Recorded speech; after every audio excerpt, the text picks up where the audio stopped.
Hello again. Today we are going to talk about infinitives, and this is actually the last part of verbals that we're going to be discussing.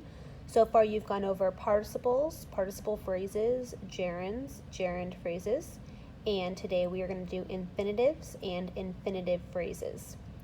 An infinitive is a verb form that can be used as a noun, an adjective, or an adverb. The word to usually appears before the verb. So you'll see things like to call, to drive, to study. Now, it is a little bit easier to identify infinitives because of the word to. However, it is a little bit more difficult to figure out what function an infinitive serves in the sentence because it can be used as a noun, an adjective, or an adverb. For your quizzes and classworks and tests, I'm not going to have you identify if the infinitive is a noun, an adjective, or an adverb, but just know that's how infinitives function in sentences. Just like gerunds and participles, you can have an infinitive phrase, and this is an infinitive with the modifiers or a complement. They are all acting together as a single part of speech. The infinitive phrase can be used in the sentence as a noun, an adjective, or an adverb. Just like with gerunds, if it is used as a noun, it can function as a subject, an object, or in a positive. The example here, it is important to drive carefully. To drive carefully is my infinitive phrase. To drive is my infinitive. Now my hint is Buzz Lightyear, and I think I've gone over this in class, but in Toy Story, Buzz Lightyear says to infinity and beyond. Because infinity and infinitive sound similar, I remember infinitives with Buzz Lightyear because of the word to. If that makes sense to you, that's great. If it doesn't make sense to you, then don't worry about it. Please go ahead and pause the video, take down these notes in either your Chromebook or your notebook, and then when you're ready, resume so we can go on to the practices. What you're going to do is write out or type out the sentence as we typically do. I want you to underline the infinitive phrase and either circle or highlight or somehow indicate what the actual infinitive is. In the first sentence, we have Celia's dream is to visit Paris. Here we have the verb in the sentence is. The infinitive is to visit. The infinitive phrase is to visit Paris. So what I would do is I would underline to visit Paris, and I would either highlight or circle to visit. In this example, to visit Paris is acting as a noun. Like I said when we were going over the definitions of infinitives, I'm not going to be testing you on the function of the verbal in the sentence. When we go over the answers, I am going to tell you what it's functioning as, so I do want you to write it down. But I want you to be able to identify either the phrase, the single verbal, and where it is in the sentence. Go ahead and pause the video, get all of these written out or typed out, and then resume to find the answers.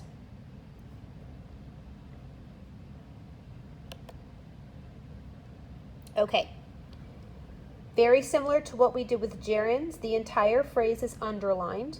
The infinitive is in red, and then also in red next to it, I wrote out the function the infinitive is serving in the sentence. So like we already did number one, Celia's dream is to visit Paris. To visit Paris is my phrase. To visit is the infinitive, and that entire phrase is acting as a noun in the sentence. More specifically, the direct object. The object of the preposition.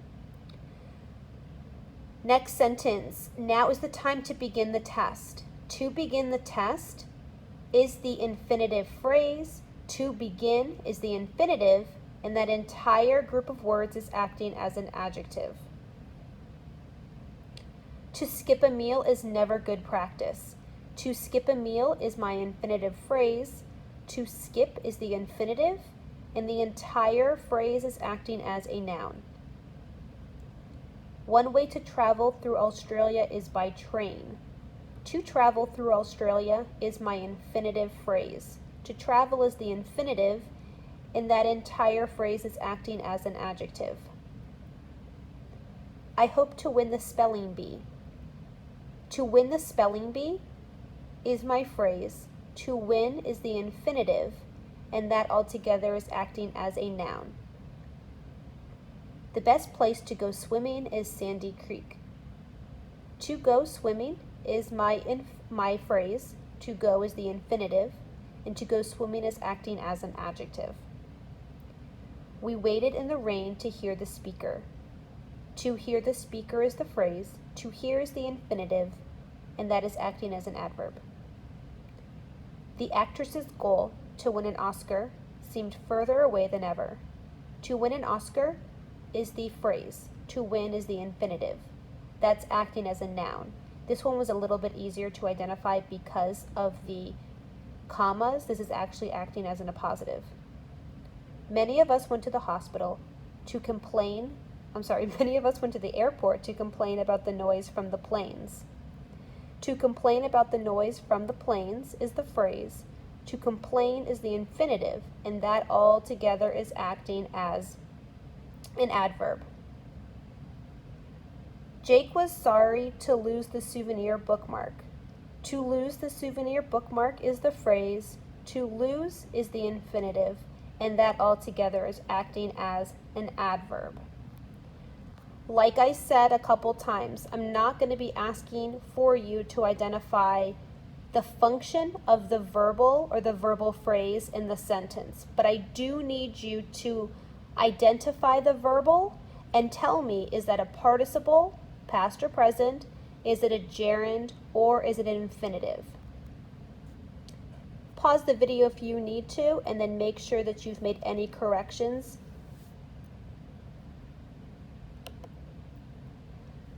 The last one is very similar to what we did with gerunds. You have to complete the sentence with either an infinitive or an infinitive phrase. There's really no wrong way to do it. If you're having trouble, automatically add the word to in the sentence, and hopefully it makes a little bit more sense.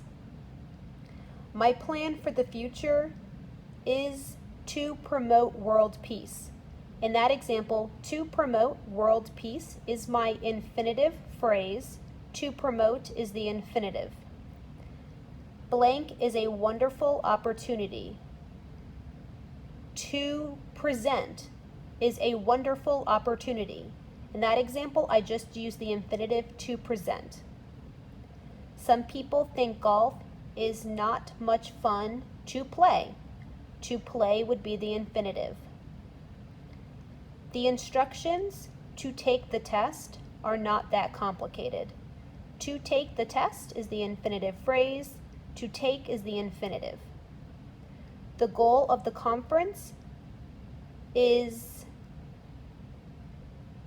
to buy more products. To buy more products is the phrase. To buy is the infinitive. My homeroom teacher asked me to sit down. To sit down is the phrase. To sit is the infinitive. The simplest way to get there is by foot. To get there is the phrase. To get is the infinitive. The sales clerk was happy to help. To help is the infinitive. A good pitcher knows how to throw. To throw is the infinitive. The mayor's promise to lower taxes brought hope to the residents. To lower taxes is the phrase. To lower is the infinitive. That is all I have on verbals. Next week we will do some practice activities, classworks, and eventually we'll take a quiz and a test on this. Your IXLs are not going to be due until we take the test, so you have plenty of time to work on those. Please make sure you've gone back and checked any videos that you maybe have missed. All of the information that I've discussed and shown you should either be in your Chromebook or in your notebook. If you have any questions, please email me. Have a great day.